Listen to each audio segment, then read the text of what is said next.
Hi everybody, I'm Miss Adamat and I work in the school district as a STEM coach, which means I get to work with teachers and students on science and engineering and all that kind of fun stuff. So I'm going to help you out with some of your science when we're learning virtually at home. And what that means is I will be doing some of the activities that you otherwise would have done in the classroom, but we'll be doing them as a demonstration. So that's what you'll be seeing in some of your science videos that you're watching. Today we're going to look at energizing everything and see what's going on with energy and energy transfer. So let's go ahead and get started. Hi, it's Doug. Have you ever thought about this? We use the word energy in some totally different situations. Like, on the one hand, we talk about energy and our body. Think about when you're running around. People might tell you, you seem hyper, you have lots of energy. Or think about when you're sick, for example. When you're really sick, it's the worst feeling. That feeling where you just don't even feel like moving. You just lie there, barely wanting to do anything. We say, oh, I feel like I have no energy. So that's energy in our body on the one hand, but we also talk about energy when we think about things that aren't even alive, like computers and smartphones and cars. We all say these things need energy in order to work. Could it really be the same thing? After all, we get our energy from what? Food. But cars, they get their energy from gasoline. Or if they're electric cars, then from batteries.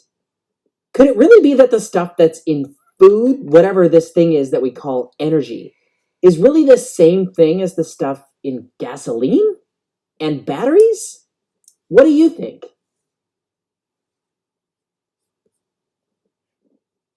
So the question is, do you think energy used by people and used by cars is the same thing? Why or why not? What evidence might you have to support a claim that you think it is or is not the same? So thinking of your evidence, what evidence might you have to support that claim? Put that down in your notebook, and you can pause the video to do that. Welcome back. We're going to move on and look at our next segment. We've all heard that we get energy from eating food. To make that a little more real, consider this guy. This is former Olympic swimmer Michael Phelps. He's won more gold medals than anyone in history. Athletes who compete in sporting events know that they need a lot of energy. Well, what do you think Michael here eats for breakfast? He eats 3 fried egg sandwiches with cheese, lettuce, tomato, fried onions, and mayonnaise. That's a pretty big meal. But that's not it. He also eats French toast and pancakes and grits. Oh, plus an omelet, all for breakfast. That's a ton of food. But all of that food has energy stored inside, which Michael Phelps' body uses in order to move his body and swim as fast as he does. Still, is this energy that's stored in our food the same energy stored in gasoline, the energy used to power cars? I mean, people can't run on gasoline. But think about what happens when a car runs out of gasoline. Sometimes people have to get out of the car and push it to make it move. That would be a car running on people. And since people run on food, technically then, this is a car powered by the energy stored in food. Still, that seems a stretch. Could a car be powered directly by food? It is possible. A car can't digest food the way our stomach does. But believe it or not, this truck has a special engine that runs on French fries. The drivers collect the oil that the French fries cooked in and pour it into the gas tank. The truck's exhaust even smells like French fries. Now here's a bus that runs on beans, soybeans specifically. They grind up the beans until a liquid oil comes out, and that gets turned into fuel. Someone has even created a race car that runs on chocolate.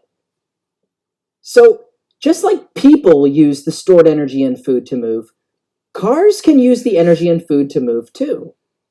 And it's not just cars either. For example, some toy rockets are actually powered by sugar. You've probably heard that sugar is one of the foods that has a lot of energy stored in it. Now, keep in mind, that doesn't mean it's healthy for you. But check this out. This is a video of someone using sugar as energy for a rocket. First, he melts the sugar in a pot until it's golden brown. Then, he pours the melted sugar into the rocket, just like this. When he lights the fuse, the rocket blasts off into the sky. Wow, that gives you a real sense of just how much energy is stored in sugar. All of this is just to show you, energy isn't just some cute expression that we use, it's a real thing. Energy may not be something you can see or hold, it's not an object, but it is real. Inside a battery, inside of food, inside of gasoline, there is something stored up, which when it gets released, makes things start moving. That thing or ability to make something start moving, that's what energy is. Batteries, food, and gasoline are just a few of the things that contain energy stored inside of them. But there are even other things that can store energy. We've talked about real cars, but consider something like this, a wind-up toy car. Where does a wind-up toy car get its energy from?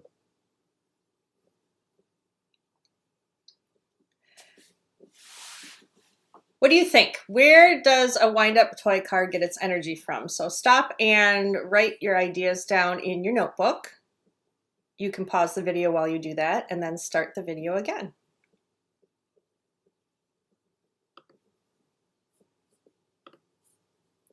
Wind-up toys are a classic toy of childhood. I'm sure you've played with one before. You know you have to wind it up to make it move, but have you ever thought about what's going on inside a wind-up toy? Well, have a look at this one. As you open up this wind-up toy, you immediately see there's no battery inside of there. So where does it get its energy from? How does it move? This thing right here. This piece of metal here that's all coiled up is a type of spring. When you twist the knob, you're winding the spring tighter and tighter. You see that? A spring is something that can store energy, just like a battery or just like gasoline. The coiled spring inside of a wind-up toy car might not be something you've seen before. The more classic-looking spring, like this one, is one you might be more used to seeing. But it's the same kind of spring, like if you've ever used a pogo stick. As you press down on the spring, it stores energy, then releases it again, causing you to bounce back up. Where else can you find energy being stored and released? That's something we'll keep coming back to throughout this unit. You're going to get to explore and play around with energy. You'll even get to use what you learn about energy to design fun and useful things. Starting today. Let's consider one other way that energy can be stored. In these rubber bands. If energy is the ability to make something start moving, then rubber bands are definitely something that can store energy. One of my favorite things to do, and with this you have to be careful, is to use a slingshot. It's basically a huge rubber band that you pull back and then try to launch something. Like in this case, launching apples at targets. You can see when you pull way back on the rubber band, the apple can fly all the way across the field. Now, I hope it goes without saying, but never use a slingshot indoors. You can even use rubber bands to make rubber band-powered racing cars, where the more you wind them up, the farther and faster they go. There are so many creative ways of using rubber bands to make something move, like even this toy airplane. Now, why is it that the more you stretch a rubber band, the faster you seem to make an object go? Why do you think that is?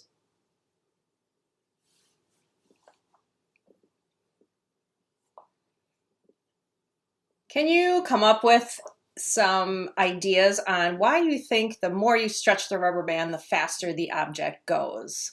What do you think? This would be a good time to pause the video and write down your ideas. In today's activity, you're going to build a new amusement park ride for the company Acme Amusements. The ride is called the Twist-O-Matic, and it works by twisting rubber bands, which store energy. When the rubber bands are released, they use all that stored energy to spin the riders around and around and around. Now, the real full-sized amusement park ride hasn't been built yet, so today you'll be testing a model, a smaller version of the Twist-O-Matic. Your goal is to figure out how to make the most exciting ride. Each person needs one worksheet. For your first challenge, the engineer from Acme Amusements tells you that the Twist-O-Matic must spin exactly 5 times on its own. Work with your partner. Fill in your answers for challenge number 1 on your worksheet. And Doug asked for you to do this with a partner, but because we're working at home, we are going to do this as a demonstration. So I have some Twist-O-Matic riders, 2 different ones that we've created. One of these is hooked up to a thicker rubber band and the other one a thin rubber band. So what we're going to do is test out and see which one of these for challenge 1 we can get. We'll test them both, but our task is to see how many times can we turn it to get it to spin exactly 5 times. So we'll start by hooking up the thin rubber band, and what you'll want to do is get your sheet, if you have a digital copy, or your notebook, and record your ideas, and let's gather some data to see what happens. I'm going to hook up our first 2 volunteer riders that are on the thin rubber band, and we're going to see how many times it takes them to spin. Now, if you were doing this on your own, you could pick a number. Since we're doing this as a demonstration, I think I'm going to pick 10 times to twist them around and see what happens. So let's go ahead and we will spin them and wind up the rubber band 10 times. You can help me count. There's 1 spin. So what we're doing is we're counting every time they go around a complete turn. So there are 2 spins. There's 3, 4, 5, 6, 7, 8, 9. I feel like I'd be getting dizzy at this point. 10. So there are riders. We are ready. We wound the rubber band 10 times, so you can see it's kind of coiled up here. And what we need to do is see how many spins we get out of this ride by twisting the rubber band 10 times. And then I hope we can adjust to figure out if we need it to spin exactly 5 times, how many is that? So I'm going to let them go. We can go ahead and count and see what we get. Ready? You can count with me. Oh, one more thing for counting. Every time they do a full complete turn, that's going to count as 1. So here we go. Let's watch what happens. 1, 2, 3, 4, 5, 6, 7. Oh, we are slowing down. 8. But they're still going. 9. Let's see if they get all the way around. I'm seeing the back side. As soon as we see the front of them, that'll count as an entire spin. What do you say? Do you think that'd be 1 complete spin? Did we see the front of them again? So it looks like 10. We had almost 10 times around from winding up the rubber band 10 times. So if we want 5 spins, exactly 5. Oh, look at, they're starting out kind of crooked. If we want exactly 5,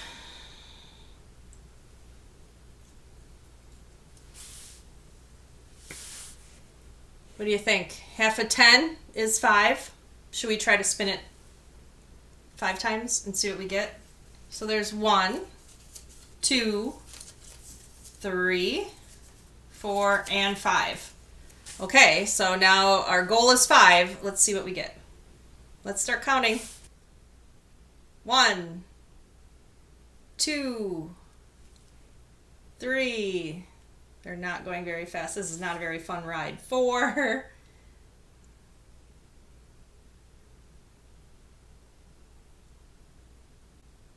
And it totally stopped at 5. So I just wound it up 5 times and we got exactly 5 spins. So you can go ahead and write down for the thin rubber band, how many times did we need to spin our ride and wind up the thin rubber band to get it to spin 5 times? It was 5 times to wind it up, right? Let's get rid of these 2 riders and get our next volunteers in. So here we have 2 new volunteers and they are hooked up to a thicker rubber band. So it's a little bit thicker than the one we just used. I'm going to show you the difference here so you can see the thickness. It's not super thick, but it's definitely thicker than the one we just took down. So let's hook up these volunteer riders and hopefully they're ready for a ride here. Okay, what I want to do is get them started so that they're facing the front. Make sure that they're all set up exactly the same as the other ones were. Okay, so that's how they look when they're just hanging here. I think I'm going to do the same thing this time, is start with 10, and then we can adjust from there. Sound good? All right, you can help me count as I wind them up. Here we go. There's 1, 2, 3, 4, 5, 6, 7, 8, 9, and 10 spins of the rubber band. So what we're going to count is, again, every time we see them come back around, we get to count that as 1 full spin. So here we go. 1, 2, 3, 4, 5, 6, 7, 8, 9. Oh. So it looks like we wound it up 10 times and we got 10 spins. I'm thinking if we do the same thing as before, if we wind it 5 times, maybe we'll get 5. What do you think? 1, 2, 3, 4, and 5. Okay.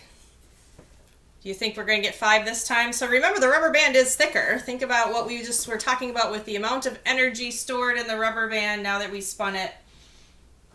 I don't know. I don't know what's going to happen. Let's watch. Here we go. 1, 2, 3, 4, and... Oh, it did come all the way back around. Did you see how it looked, though, when it was spinning? So if you compare this one with the other thinner rubber band, that gets me thinking about if we were to try to make a ride exciting, what makes a ride exciting? So think about the next question in challenge 1 is, what would you do to make an exciting ride? Which one of these would you pick? So think about what makes something exciting if you're riding on some sort of a ride, if this one had rubber bands.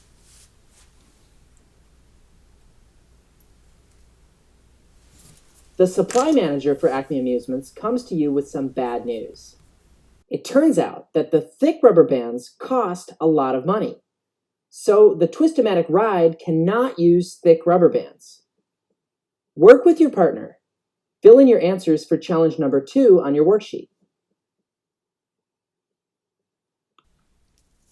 Challenge number 2 is, now we cannot use thick rubber bands. So we need to figure out, if we only are able to use thin rubber bands, what are you going to do? So you get to be an engineer here and think of ways to make an exciting ride only using thin rubber bands.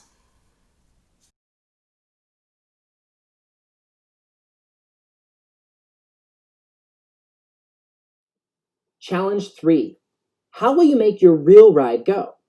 Where will the stored energy come from? Draw your ideas.